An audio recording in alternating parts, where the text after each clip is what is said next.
रत्नागिरी जिल्ह्यातील चिपळूण तालुक्यातील कामथे येथील शासकीय रुग्णालयात कार्यरत असलेल्या महिला डॉक्टरांना लाचलुचपत प्रतिबंधक विभागाने रंगेहात पकडल्याने आरोग्य विभागात एकच खळबळ उडाली आहे।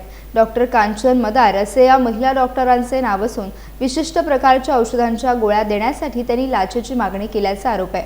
मिळालेल्या माहितीनुसार एका प्रकरणात संबंधित व्यक्तीकडून औषधे उपलब्ध करून देण्यासाठी डॉक्टर कांचन मदार यांनी 4500 रुपयांची लाच मागितल्याची तक्रार लाचलुचपत प्रतिबंधक विभागाकडे करण्यात आली होती। तक्रारीची पडताळणी केल्यानंतर एसीबीच्या पथकाने नियोजनबद्ध सापळा रचला। काल सायंकाळी 7 ते 7:30 वाजण्याच्या सुमारास डॉक्टर कांचन मदार या तक्रारदाराकडून लाचेची रक्कम स्वीकारत असताना एसीबीच्या अधिकाऱ्यांनी त्यांना रंगेहात ताब्यात घेतलं।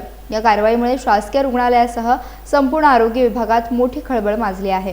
घटनेनंतर संबंधित डॉक्टरांविरुद्ध गुन्हा दाखल करण्याची प्रक्रिया सुरू असून लाच मागण्यामागील कारणे तसेच या प्रकरणातील इतर बाबींचा सखोल तपास लाचलुचपत प्रतिबंधक विभागाकडून करण्यात येतोय।